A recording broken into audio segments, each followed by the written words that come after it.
Une société.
Comme promis, je suis avec Christelle Kanzaï Mwema. Comment tu vas, Christelle? Je vais très bien, Madame Karine. Et vous-même?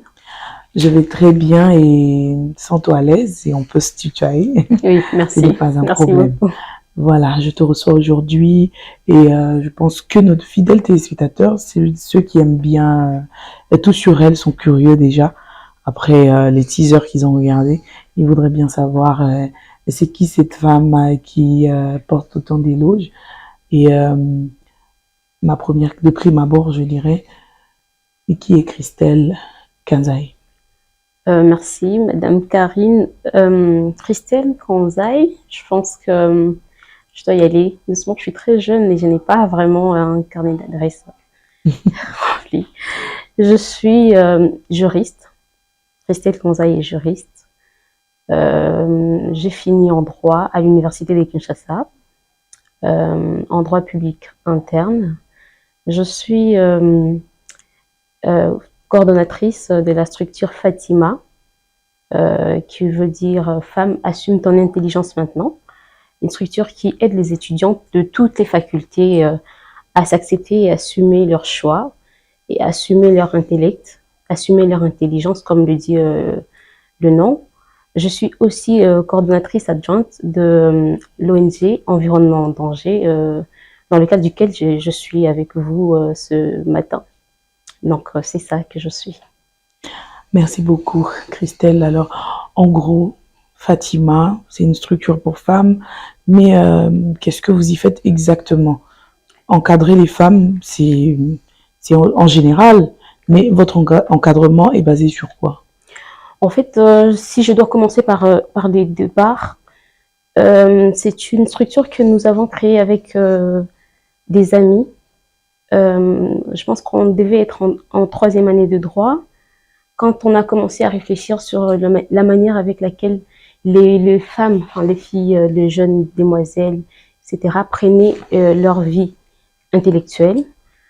Ce qu'on observait autour de nous, comment les filles se comportent avec leurs études. Ce n'est pas encourageant, déjà au départ, c'est pas encourageant de voir qu'il y a des filles qui ne comptent pas sur elles-mêmes. En fait, elles vont faire ces études sans vraiment compter sur elles. Et avec les amis, on s'est dit qu'il fallait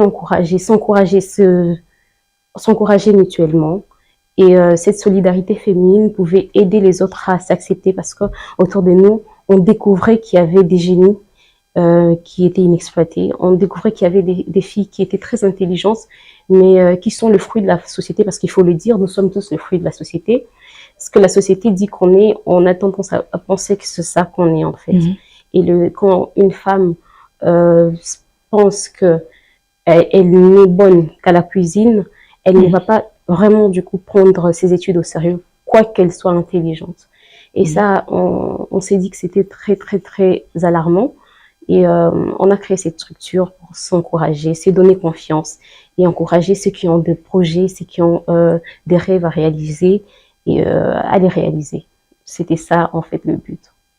Merci beaucoup. Tu es une femme exceptionnelle. On arrive à découvrir ça Merci. rien qu'en t'entendre parler. Et aussi coordonnatrice adjointe Tout à fait. de l'ONG Environnement en danger. Ouais, tout à fait. C'est deux choses parallèles. Hein.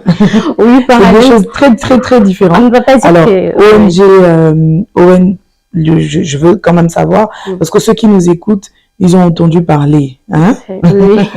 Donc, ils se demandent, environnement en danger. Pourquoi avoir choisi justement cette appellation-là? On a choisi cette appellation parce que justement, on a regardé autour de nous, on a regardé le monde, on a regardé notre environnement et on s'est dit qu'il avait besoin d'aide. C'est un environnement qui appelle à l'aide. Et c'est très alarmant de voir à quel point les gens ne le savent pas. En tout cas, pour la plupart. Et pour ceux qui le savent, ils feignent de l'ignorer. Donc, c'est un environnement à protéger. Voilà pourquoi nous avons dit on va appeler cette organisation Environnement en danger. Et quand ça va piquer aux oreilles des gens, ils vont se dire pourquoi Environnement en danger. Donc, c'était ça en fait l'objectif. D'attirer notre attention. Tout à fait. J'espère que c'est fait. Hein. Merci bien, c'est fait. Oui. C'est fait. Alors, qu'est-ce que vous y faites exactement? Parce que vous parlez d'environnement en danger, mais quels sont les projets sur lesquels vous travaillez en ce moment? En tout cas, il y a vraiment beaucoup de projets. Il y a beaucoup de projets, mais déjà, de prime abord, j'aimerais préciser que nous sommes constitués des jeunes, parce que nous voulons travailler avec le dynamisme des jeunes. Nous sommes constitués des jeunes et dans ces temps, nous sommes sur un projet d'éducation environnementale. Donc, nous avons ciblé 50 écoles que nous sommes en train de visiter. Nous en sommes à 17. 50 écoles que nous visitons pour partager ces informations aux élèves, aux jeunes apprenants, aux élèves de primaire, de secondaire, qui ne savent pas que cet environnement est en danger. Donc, c'est un projet d'éducation environnementale et nous nous sommes dit que s'il faut informer les gens, il faut informer les jeunes parce qu'ils sont le futur, ils sont la génération qui vient. Et si eux peuvent se saisir de cette question, peut-être que nous avons un avenir pour cet environnement. Voilà pourquoi nous avons fait un peu le tour de quelques écoles et Dieu merci, ces écoles sont réceptives et on voit qu'il y a des jeunes qui sont soucieux de savoir de quoi il s'agit, pourquoi on dit que l'environnement est en danger, est-ce qu'il faut avoir peur, est-ce qu'il faut se protéger. Les enfants, ils sont vraiment curieux sur cette question-là. Et c'est un projet qui va jusqu'en 2024. Je pense que d'ici 2024, on pourra aussi visiter les autres écoles dans les provinces et voilà, partager ces questions-là qui sont primordiales parce que si on doit résoudre ces problèmes, il ne faut pas s'attaquer aux conséquences, il faut s'attaquer aux causes. Et les causes, c'est que les gens ne sont pas informés, les enfants ne savent pas. Pour les adultes qui savent, ils pensent que ce n'est pas vraiment important. Donc voilà pourquoi nous avons choisi ce projet en premier. Alors, comment vous vous y prenez avec les enfants? Parce que ce n'est pas très facile de communiquer avec les enfants, surtout les plus petits au primaire, pour leur apprendre comment protéger l'environnement. Alors, comment vous faites? Tout à fait, ce n'est vraiment pas facile parce qu'il faut une certaine communication avec les élèves. Et c'est vrai que nous avons eu des formations en communication, comment s'adresser aux enfants, etc. Nous avons des experts là-dessus, mais ce que nous n'avons pas encore fait, c'est visiter les écoles maternelles, parce que c'était dans nos plans de visiter les écoles maternelles.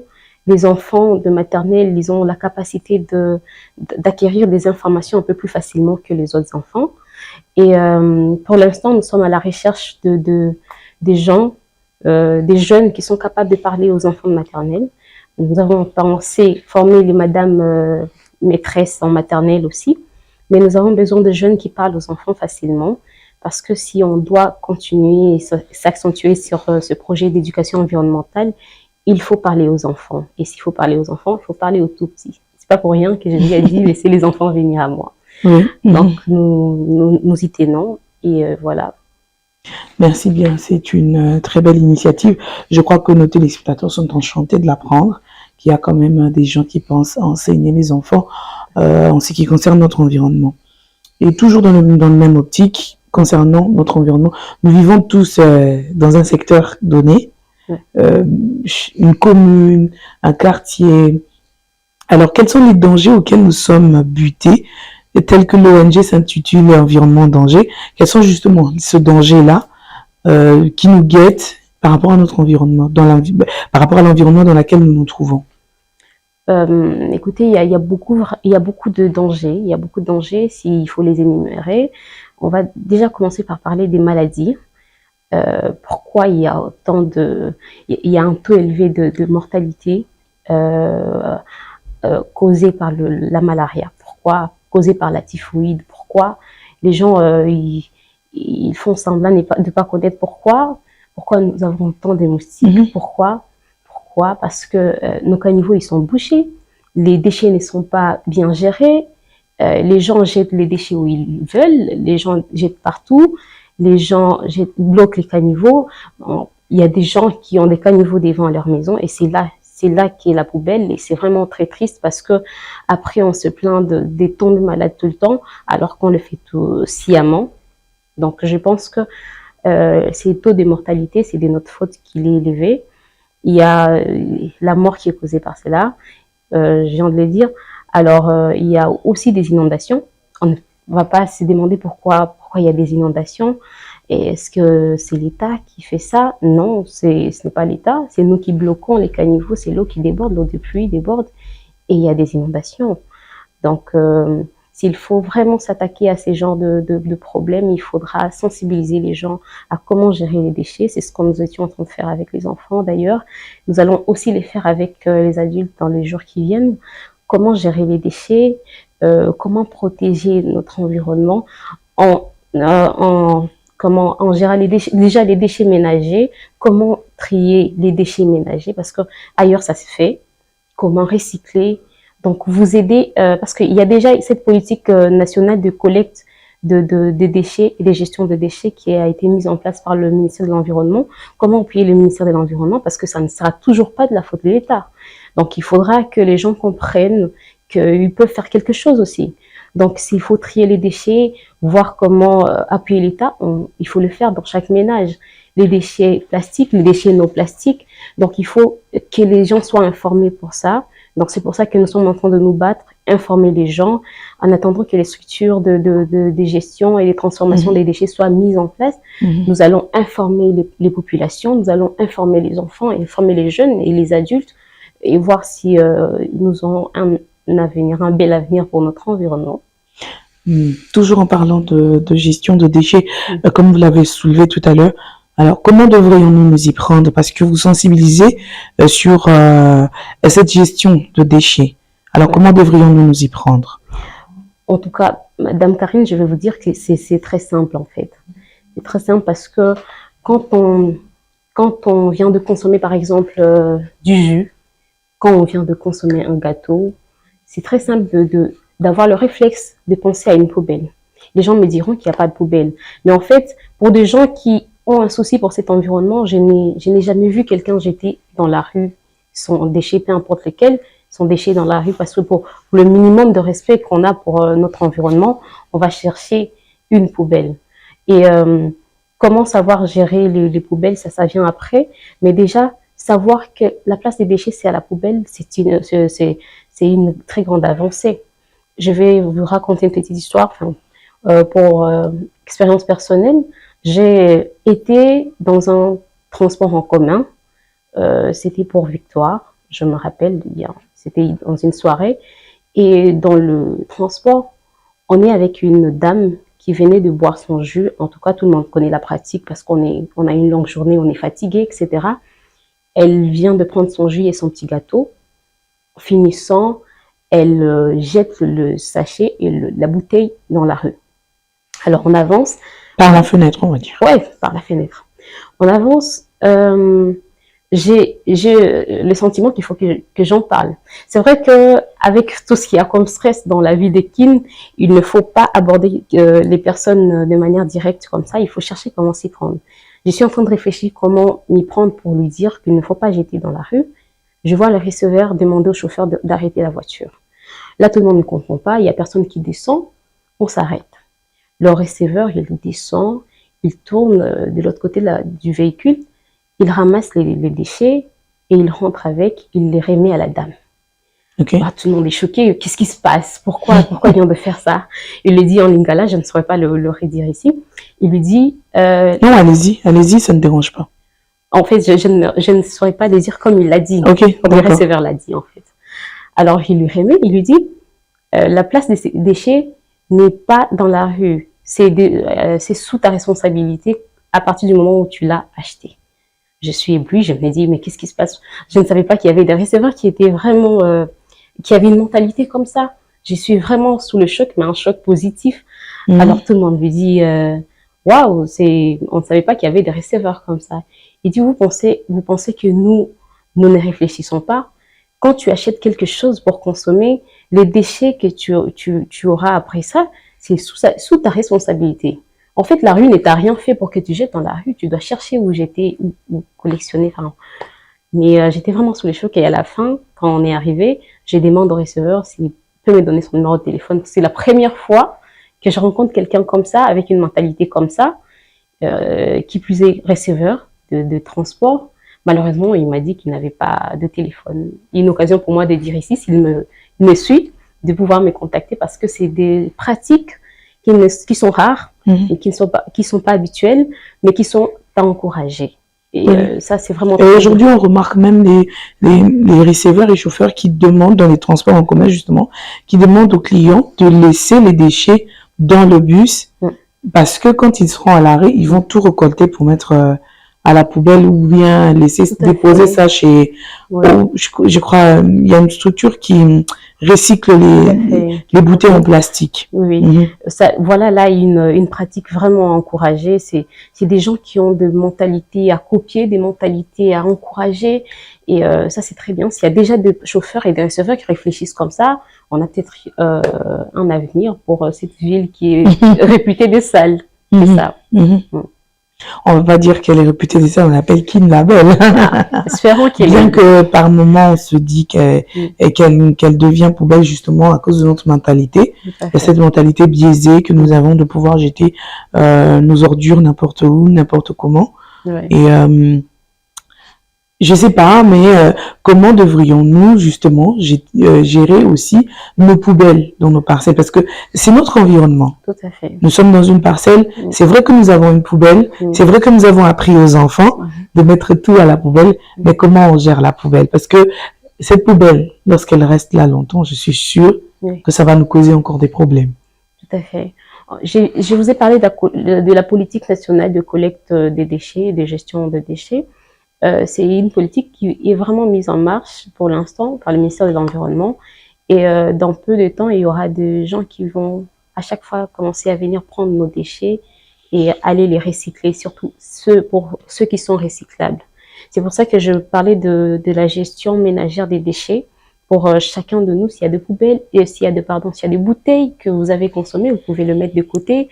S'il y a des résidus, je sais pas comment on appelle ça, mais les ustensiles de cuisine qui sont peut-être cassés, vous pouvez le mettre de côté. Qui sont en plastique ou en métal? En métal. Plastique. Donc, il faudrait qu'il y ait des sacs pour chaque spécificité, on va dire. Tout à fait. En plastique, en métal, et les restes, je sais pas moi, des nourritures ou quoi. Oui.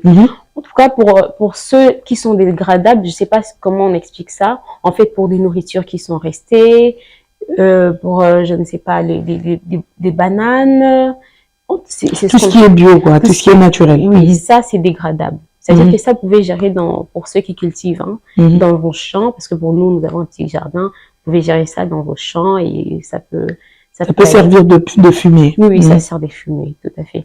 Mais pour ceux qui sont non dégradables, c'est-à-dire les sachets plastiques, les bouteilles, les ustensiles, les ampoules, vous pouvez chercher comment les gérer en les classant. Et dans peu de temps, il y aura des services qui vont passer pour répondre, les acheter même. Mais en attendant, on fait quoi? En attendant, oui, je pense qu'il faut toujours les trier. Il y a les services qui passent pour prendre les poubelles. Ok. Oui. Dans le quartier, quoi. Oui, dans les quartiers. Il y a des personnes qui ont une poussette pour prendre les poubelles. Oui, pour l'instant, cette politique, on est en train d'aller trier ces déchets au niveau de là où on jette Dans une décharge. Dans une décharge. Là, on jette tous les déchets. Mais quand la politique sera mise en place, le service passera de ménage en ménage. Donc, il faut avoir cette habitude. Ça doit être naturel de trier les déchets pour tout le monde. Ça doit être naturel de trier les déchets, de les classer et de les gérer. Merci bien, Christelle. Alors, avec l'ONG, qu'est-ce que vous envisagez dans le futur? Quels sont les projets à venir que vous avez pour promouvoir ce que vous faites ou vous faire entendre? Comme je l'ai dit, nous avons vraiment de projets. Enfin, le projet que nous avons actuellement, nous l'avons jusqu'en 2024, mais nous avons aussi un programme toujours d'éducation environnementale, parce que nous voulons le plus possible informer les gens qui ne sont pas au courant. Parce que c'est vrai que on ne va pas parler d'un changement quand les gens ne savent pas de quoi il s'agit. Et nous programmons de descendre sur le terrain, descendre dans des arrêts bus, rencontrer le plus de gens possible, rencontrer les populations, échanger avec les populations, échanger avec les receveurs, échanger avec toutes les personnes qui sont dans la rue à propos justement de cet environnement qu'on a à protéger. Nous avons aussi un projet de pouvoir donner aux transports en commun des poubelles. Des sacs qui peuvent contenir des déchets. Sacs qui peuvent contenir des déchets, dégradables et non dégradables. Nous avons ce projet-là. Je pense que dans les jours qui viennent, nous allons... les gens ne seront pas surpris peut-être de nous voir dans la rue, de nous voir en train de sensibiliser. Et je compte sur les gens qui sont réceptifs parce que c'est l'éducation d'abord, l'éducation environnementale. Les gens doivent savoir que cet environnement est à protéger. Donc, voilà. Merci beaucoup, Christelle. Nous allons revenir sur quelque chose que tu as dit au départ. Tu as une structure des femmes, Fatima, où vous encadrez justement les femmes à reconnaître leur potentiel et à l'exploiter. Du coup, on se demande, aujourd'hui, il y a tout plein de structures comme ça. Votre particularité à vous, c'est quoi? Notre particularité, c'est les jeunes étudiantes. Parce que quand on choisit d'aller à l'université, quand on le choisit, c'est qu'on a des projets pour son avenir. On a des grandes ambitions, on va dire. On a des grandes ambitions. Quand on choisit d'étudier, parce que pour certains, on ne sait pas pourquoi on y va. Alors, pour certaines, hein. Certaines ne savent pas pourquoi elles y vont. Elles y vont peut-être parce que les parents ont tellement insisté. Oui, tout à fait. Oui, ok. Oui, alors nous allons vers les jeunes étudiantes. Nous allons essayer de les réveiller, de réveiller ce pourquoi elles sont sur Terre. On va leur poser la question, est-ce que vous avez des projets pour votre avenir? C'est très important. Hein. C'est très important parce qu'aujourd'hui, j'en parlais d'ailleurs avec une aînée. Aujourd'hui, on ne va pas dire qu'on n'a pas de modèle d'inspiration. On en a beaucoup. Je vous ai vous. Ouais, Merci bien. Oui, on en a tellement. On va pas dire que, écoutez, moi, je ne vais pas avancer, je ne vais pas poursuivre ma carrière parce que je n'ai pas de modèle d'inspiration. Il y en a presque dans tous les domaines. Quitte à nous maintenant de nous demander ce que je veux. Parce qu'il y a des femmes qui ne veulent pas travailler. Ok. Oui, j'en connais. Hein. J'ai des amis qui Elles ne veulent pas travailler comment? C'est-à-dire? Elle dit que, en fait, elle ne sait pas pourquoi elle est allée à la faculté. Okay. Elle sera une femme ménagère. C'est un choix. C'est un choix qu'il faut aujourd'hui. C'est libre, en fait. Chacune des femmes a le droit de penser ce qu'elle veut et de choisir ce qu'elle veut devenir. Tout à fait. Ouais, c'est vraiment à respecter parce qu'aujourd'hui, on ne va pas dire que toutes les femmes doivent aller travailler. Écoutez, non, c'est vraiment des choix. Et il y en a qui sont nées très intelligentes, qui ont des ambitions, mais qui ont, on va dire, été influencées par la société. C'est-à-dire que tu es allé à l'université, puis tu as commencé à te dire que c'est un monde d'hommes, parce que là-bas, tu vois, c'est plus les hommes qui se battent, en fait, pour réussir. Et tu vas te dire, peut-être c'est pas pour moi. Et au fil du temps, tu vas te dire, j'attends un homme pour m'épouser. Après, c'est après qu'il y aura des regrets, qui viennent les regrets. Tu vas dire à tes enfants, vous savez que moi, j'aurais pu être ingénieur, par exemple, etc. Pourquoi? Parce que la société a eu raison sur toi, sur tes ambitions. Alors, nous voulons réveiller les jeunes étudiantes. Nous voulons qu'elles se sentent responsables de leur intellectualité. En fait, ce n'est pas de notre faute qu'on est née intelligente. Il faut savoir qu'on ne choisit pas le cerveau qu'on a eu. Quand on est brillante, on est brillante. Il faut assumer cette brillance. Il faut avancer dans l'optique de cette brillance.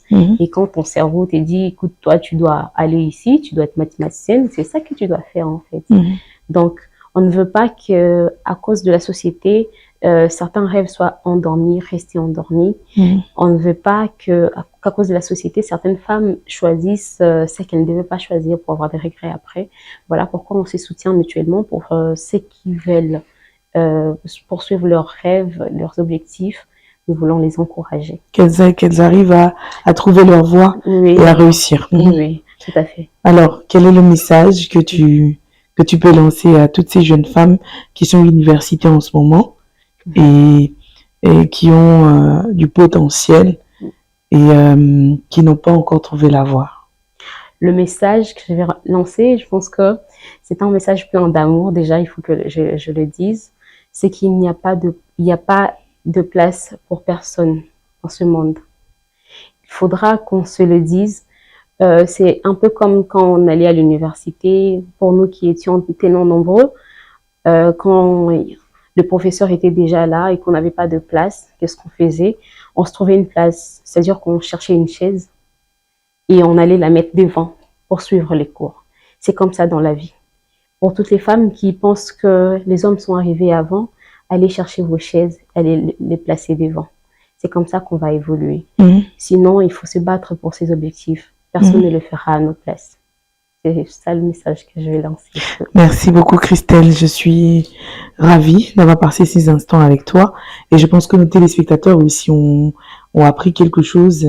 Ils ont découvert cette femme extraordinaire que tu es. Merci. Et je crois qu'ils ont rajouté un petit plus quant à la gestion de déchets. Ouais, j'espère. Parce qu'on entend toujours gestion de déchets, mais en réalité, on ne sait vraiment pas à quoi s'attendre. Et là, tu nous as vraiment donné plus de détails sur la gestion de déchets, que nous devrions d'abord les trier et mettre chacune selon ses spécificités dans un sac pour pouvoir les dégager juste après. Merci beaucoup Christelle et je compte te retrouver prochainement. C'est moi qui te remercie. Très chers téléspectateurs, voilà, nous sommes arrivés à la fin et nous vous disons déjà au revoir et nous souhaitons vous retrouver pour un prochain numéro de Tout sur elle. Au revoir.